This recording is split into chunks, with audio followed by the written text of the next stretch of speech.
ಬಹಳ ಜನ ಮಳೆ ಅಂದರೆ ತುಂಬ ಇಷ್ಟಪಡ್ತಾರೆ.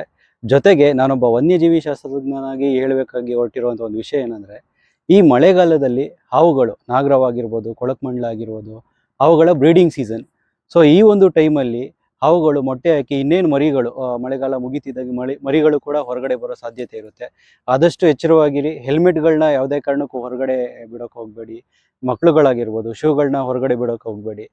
ಮರಿಗಳು ಹೊರಬರೋ ಸಮಯ, ಈಗ ಒಂದು ನಾಗರಾವು ಸಾಮಾನ್ಯವಾಗಿ 10ರಿಂದ 50 ಮರಿಗಳನ್ನ ಹಾಕುತ್ತೆ. ಹಾಗಾಗಿ ಜೋಪಾನವಾಗಿರಿ, ಎಚ್ಚರಿಕೆಯಿಂದ. ಮತ್ತೆ ಈ ಹಾವುಗಳು ಈಗ ನಿಮ್ಮ ಮನೆಯಲ್ಲ ಸುತ್ತಮುತ್ತ ಆಗಿರ್ಬೋದು, ಮನೆ ಒಳಗಡೆ ಆಗಿರ್ಬೋದು, ಹೊರಗಡೆ ಆಗಿರ್ಬೋದು, ಒಂದು ಮರಿ ಕಾಣಿಸ್ತು ಅಂದರೆ ಅಲ್ಲೇ ಅಕ್ಕಪಕ್ಕದಲ್ಲಿ ಬೇರೆ ಮರಿಗಳು ಕೂಡ ಇರಬೇಕು. ಈ ವಿಷಯವಾಗಿ ನೀವು ಎಚ್ಚರ ವಹಿಸಬೇಕಾಗುತ್ತೆ. ಹಾಗಾದರೆ ಈ ತಾಯಿ ಹಾವು ಎಲ್ಲಿರುತ್ತೆ, ಎಲ್ಲೋಗಿರುತ್ತೆ ಅನ್ನೋದು ಒಂದು ಪ್ರತಿಯೊಬ್ಬರಿಗೂ ಒಂದು ಇದ್ದೇ ಇರುತ್ತೆ. ಈಗ ಒಂದು ಹಾವು ಅಂದರೆ ಅದರದ್ದೇ ಆದ ಒಂದು ಟೆರಿಟರಿ ಮೇಂಟೈನ್ ಮಾಡುತ್ತೆ. ಸೊ ಈಗ ನಾಗರಾವುಗಳು 1 ಕಿಲೋಮೀಟರ್ ರೇಡಿಯಸ್ ಒಳಗಡೆನೇ ಇರ್ತವೆ.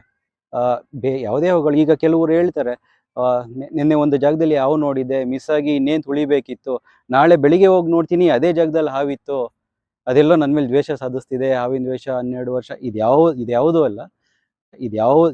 ಅಲ್ಲ. ವಾಸ್ತವ ಏನಂದರೆ, ಈಗ ಒಂದು ಹ್ಯಾಬಿಟೇಟ್ ಅಂತ ಮಾಡ್ಕೊಂಡಿದೆ ಅಂದರೆ ಅದೇ ಜಾಗದಲ್ಲಿ ಓಡಾಡ್ತಾ ಇರುತ್ತೆ ಆ ಹಾವು. ಈಗ ಉದಾಹರಣೆಗೆ, ಈಗ 12 ಗಂಟೆಗೆ ಬಿಸಿಲಿನ ತಾಪ ಜಾಸ್ತಿ ಇರುತ್ತೆ. ಇವು ಕೋಲ್ಡ್ ಬ್ಲಡೆಡ್ ಅನಿಮಲ್ಸ್ ಆಗಿರೋದ್ರಿಂದ ಆ ಒಂದು ಜಾಗಕ್ಕೆ ಬಿಸಿಲು ಕಾಯೋದಕ್ಕೆ ಬರುತ್ತೆ. ಮತ್ತೆ ಮರುದಿನ ಅದೇ ಜಾಗಕ್ಕೆ ಅದೇ ಸಮಯಕ್ಕೆ ಬಿಸಿಲು ಕಾಯೋಕ್ಕೆ ಅಂತ ಹೊರಟಿರುತ್ತೆ. ಅದು ಬಿಟ್ಟರೆ ಹಾವು ಯಾವುದೇ ರೀತಿ ದ್ವೇಷ ಸಾಧಿಸುವಂಥ ಪ್ರಾಣಿ ಅಲ್ಲ. ಹಾಗಾಗಿ ಎಚ್ಚರಿಕೆಯಿಂದಾಗಿ ಇರಬೇಕಾಗುತ್ತೆ ನಾವು.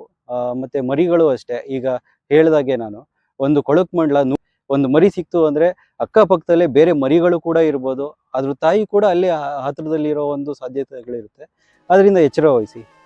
ಸೊ ಇನ್ನೊಂದು ಮುಖ್ಯವಾದ ವಿಷಯ ಏನಂದರೆ, ಈಗ ಕೆಲವರು ತುಂಬ ನಂಬ್ತಾರೆ ಹಾವುಗಳು ಗೋಡೆ ಹತ್ತದೇ ಇಲ್ಲ ಅಂತ. ಮತ್ತು ಇನ್ನೊಂದೇನೆಂದರೆ, ಅದು ಸುಳ್ಳು, ಶುದ್ಧ ಸುಳ್ಳು. ಎಸ್ಪೆಷಲಿ ಈ ಕಟ್ಟಾವು ಅಂತ ಏನು ಕರಿತೀವಿ ನಾವು, ಕಾಮನ್ ಕ್ರೇಟ್ ಅಂತೀವಿ, ಮತ್ತು ಉಲ್ಫ್ ಸ್ನೇಕ್, ತೋಳದ ಹಾವು, ಇದೆರಡೂ ಸಿಮಿಲರ್ ಆಗೇ ಇರುತ್ತೆ. ಬಟ್ ಒಂದು ಈ ಉಲ್ಫ್ ಸ್ನೇಕ್ ಅನ್ನೋದೇನಿರುತ್ತೆ ಅದು ನಾನ್ ವೆನಮಸ್, ವಿಷ ಇರೋದಿಲ್ಲ. ಈ ಕಟ್ಟಾವು ಏನಂತಾರೆ, ಅದು ವಿಷರಹಿತ ಹಾವು ಅಲ್ಲ, ವಿಷ ಇರುವಂಥ ಹಾವು ಅದು. ಸೊ ಇವೆರಡು ಗೋಡೆ ಹತ್ತುತ್ತವೆ. ಇದು ಅಂದರೆ ಇದ್ರದ್ದು ಮುಖ್ಯ ಟಾರ್ಗೆಟು ಹಲ್ಲಿಗಳು. ಈ ಬೇರೆ ನಾಗರಾವು, ಕೇರೆ ಇವೆಲ್ಲ ಏನಾದರೂ ಈ ಪೋಲಿತ್ತು ಅಥವಾ ಯಾವುದಾದ್ರು ಬಳ್ಳಿ ಹಬ್ಬಿತ್ತು, ಇದ್ರ ಸಹಾಯದಿಂದ ಹತ್ತಿದ್ರೆ ಈ ಹಾವುಗಳು ಗೋಡೆ ಹತ್ತಬಲ್ಲವು. ಸೊ ಹಾಗಾಗಿ ಎಚ್ಚರಿಕೆಯಿಂದ ಇರಿ. ಹಲ್ಲಿಗಳಿಗೋಸ್ಕರ ಈ ಹಾವು ಗೋಡೆ ಎತ್ತಿ ಬರೋ ಸಾಧ್ಯತೆ ಇರುತ್ತೆ. ಮತ್ತು ಹಾವುಗಳು